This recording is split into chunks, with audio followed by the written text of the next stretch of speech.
So that Jesuit organization was the Knights of Columbus. The next one is the Knights of Malta.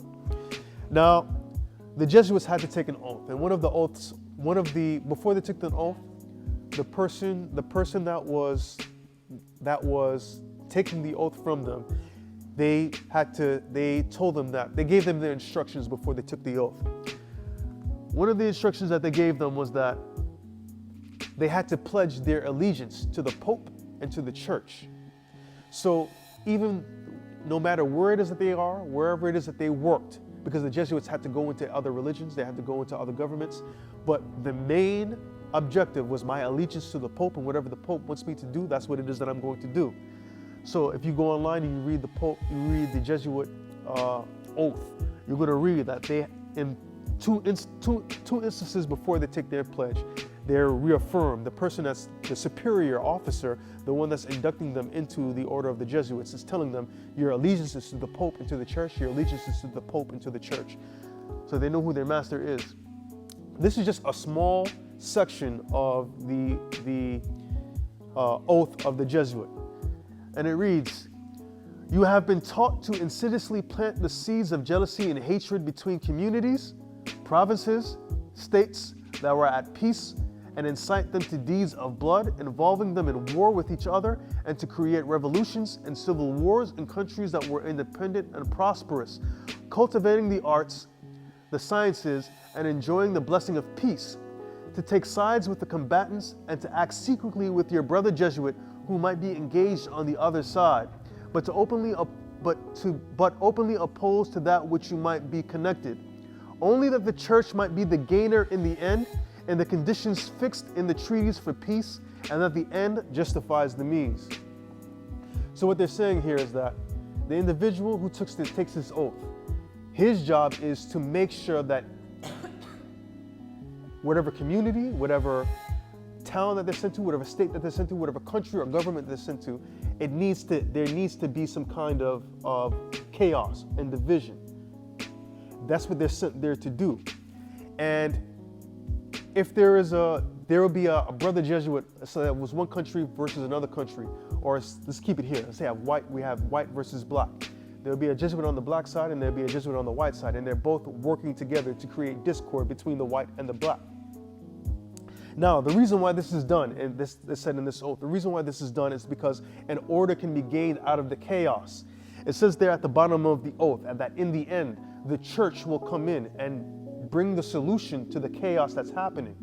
And then the Church will be seen as the hero. So the papacy will sweep in and say, we have the solution to the issue that the Jesuits created. Now the Church can now take control of that community, that province, that state, that country, and people will begin to follow after them.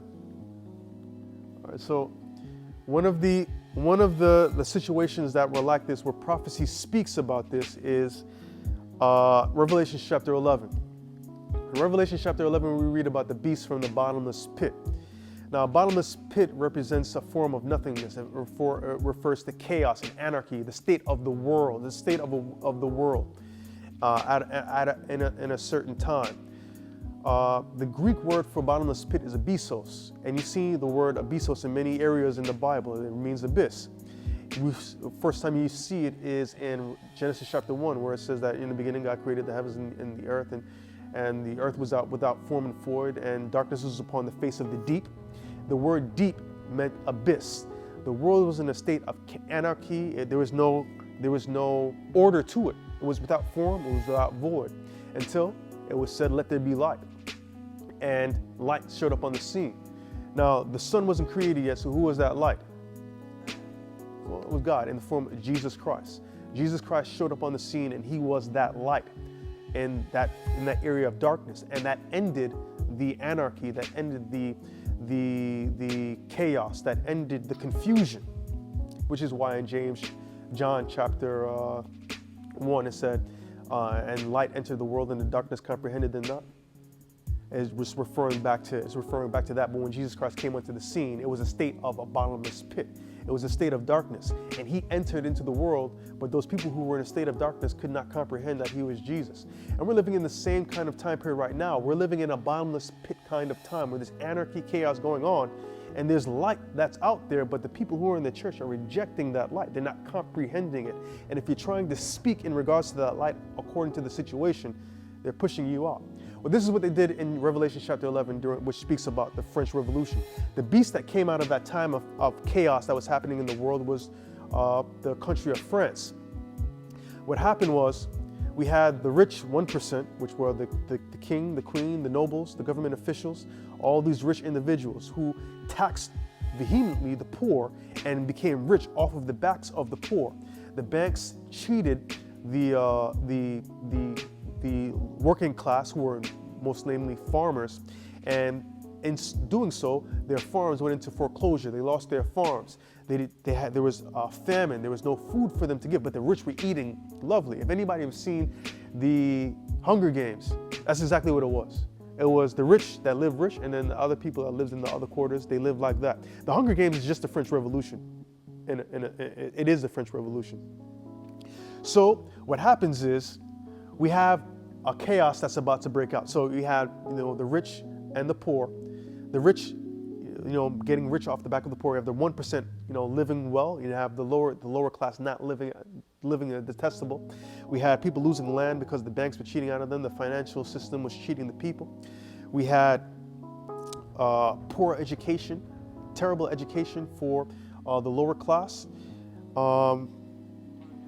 And we had the militarization of the police. The police were militarized and they began to oppress. They were used to oppress the people. And because the people became oppressed, they began to get angry and they wanted the seeds of revolution began. So we have this Jesuit called Adam Weishaupt. This Jesuit is the individual that incited the French Revolution. And remember, the Jesuits are supposed to bring discord and revolution in areas that they are put. So he began he started this revolution in 1793. So what happens?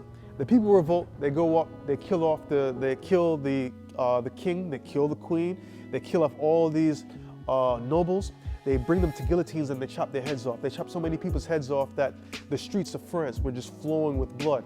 The army and the people were fighting with each other, the police and the people were fighting each other, and blood was flowing through the streets. It got to a point where the people were able to take over France, and what they did is they threw out the Bible. They said, you know what, we don't want to be run by the Bible anymore. We're going to be run by reason. So we reason that if we run the country this way, then the country will be okay. So when they excluded the Bible, this is what happened. The financial system that they put in place, they got greedy again because there's no moral system there. There's no moral standing there. It's just atheism. There's no morality to atheism. It's your morality. So whatever you think is moral, whatever you think is right, you're going to do that. So they began to cheat the people again. We had homosexuality went on a rise.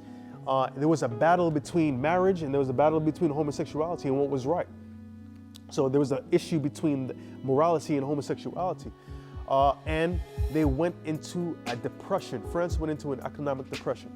So this revolution caused chaos, it caused disorder. This land is in a bottomless pit. There was disease that was going on at the time. France was getting hit by disease. Everything was happening. Who do you think came and solved the situation? The Pope now comes and says, I have the solution to the problem. This is what we're going to do. We have land in France. What we're going to do is we're going to sell our land, take the money, and pay your debts and bring you out of the economic depression. And they said, if we do this for you, we have to be the church of the country once again. So they said, all right, you can take the seat that you had again, and you can be the church of the country once again. So the papacy gets their seat back in the country again, and they're seen as the heroes. They're the ones that incited everything, and now they're seen as the heroes. And that's the same situation that we're facing today. The 1% are getting rich off the backs of the other 99%. They're giving the 99% terrible education, terrible healthcare, terrible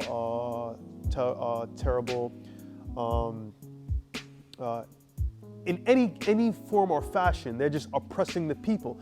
The police are being militarized, and also a member of the CIA said that the police departments are purposely hiring people who fail IQ tests, who show on their IQ test that they're incapable of being insensitive and are quick to anger and wrath. They're hiring them over people who pass the IQ test, who show that they're humane, who show that they have patience. They're purposely doing that so that when all these police shootings happen, they'll be able to militarize the police because of it's going to cause revolution. They'll be able to militarize the police. But what's happening instead is that So we're living in the same kind of time period where where what happened in the French Revolution is what's happening to us today. The 1% is getting richer off of the 99%. They're giving them poor education. They're giving them poor health care. They're giving them poor forms of food to eat, GMO food, things that cause you to get sick. The police, and we talked about how the police will be militarized. The police are oppressing the people. So it's inciting them to this form of a rebellion. So now they have this seed of rebellion to happen. Sister White actually tells us that this is exactly what's going to happen. When we read Ecclesiastes chapter 1, verse 9, it tells us that there's nothing new under the sun. The things that are happening now have happened already. And the reason why we don't know about it is because when one generation passes, they don't study on the generation that came before them. And then when generations come after that, there's no study of the previous generations. So the more generations get passed from a certain situation, when you get hit with an instance that already happened before, you have no knowledge of it. So you don't know how to deal with that situation, so you don't know how to attack it. And that's what's happening with the church right now. We have a lot of people in the church, especially young people, who don't know how to attack the situation, not knowing that it's already happened and God has put a system in place for it. And this is why we suffer for lack of knowledge. And it's not because we don't understand. What the verse goes on to say is because you have rejected knowledge, and because you have rejected knowledge, I will reject you. We have the Bible. We're able to read the Bible, we're able to study the Bible, but when we don't do that, we don't see these things and we don't know how to act. And when it comes to that time of calamity, when what do I do? Or when somebody's saying, this is what I should do, this is what you should do, this is what you should do, God is just gonna sit back and laugh because I gave you this. Many of us had 15, 20, 30, 40 years to study this stuff, and we never studied it. Now when the time comes for us to start living what it is that we've been saying that we are, it's come time to live the Word of God. It's come time to really be Christians. We don't know what to do, or we're acting out of emotion. We're acting out of anger. So she says in Education, page 228, the very same thing. She says that the same thing that happened in the French Revolution is going to happen in the last days. At the same time, anarchy is seeking to sweep away all law, not only divine, but human. The centralizing of wealth and power, the vast combinations for the enriching of the few at the expense of the many, the combinations of the poorer classes for the defense of their interests and claims, the spiritual unrest of riot and bloodshed, the worldwide dissemination of the same teachings which led to the French Revolution, all are tending to involve the whole world in a struggle similar to that which convulsed France. So the same thing that she's saying, the same thing that happened in the French Revolution, the rich getting rich off the backs of the poor. The poor looking to the people who are being oppressed, looking to seek their own for themselves, looking to riot and to revolt so that they can get what it is that they need for themselves.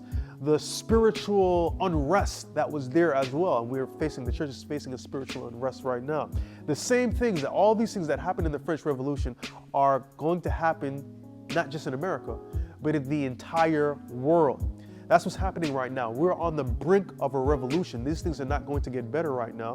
These things are actually going to get worse, and people are going to revolt. When we see like riots in North Carolina, or riots in Baton Rouge, or riots in these areas, we're seeing like a small taste of what's yet to come. Not only did she say it's not just in America, but it's in the entire world. This situation, the media only shows us what's happening in this country. When you go into other countries, you will see that the same thing is going on in those countries. Sister White actually says that China, India, Russia, and America are going to be the main countries that are going to have these issues. I came back from India a couple of months ago. These issues are going on there. We're the same thing. The rich are getting rich off the backs of the poor. My wife and I were actually in a terrorist attack because they were trying to kill off a political leader who's oppressing the people. If you see there, it's worse than it is over here. This is nothing compared to what it is that they go through. Those people make like 10 cents for doing the same kind of job that you would do. Or for teaching, if they make 50 cents, they would smack their boss and quit and go take that 50 cents and go open up their own business.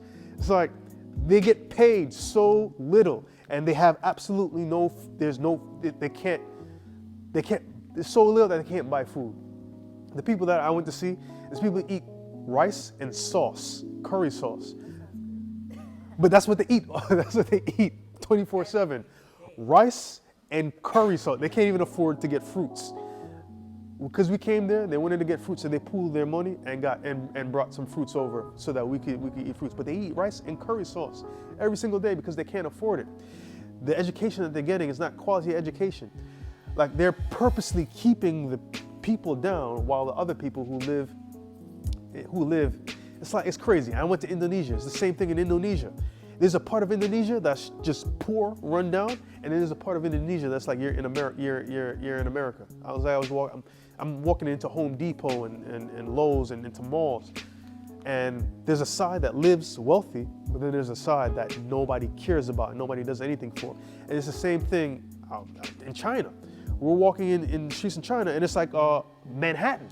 But then there's also a side that nobody cares about. We were taking a train and we're looking, and we're like, yo, people live like this? There's like people living in the mountains, and it's just terrible. It looks like a prison. The people live like they live in a prison. But then there's a side where all the rich and the upper class people live, and they do it on the backs of the poor. So the whole world is facing this situation. It's not just America. And revolution is going to sweep the entire world. I saw the revolution in India. And while we were over there, they were bombing Baghdad. They blew up a bridge somewhere in India. So revolution's happening over there, and revolution's happening over here. Revolution's happening in Russia. Revolution's happening in China. It's happening all over the world.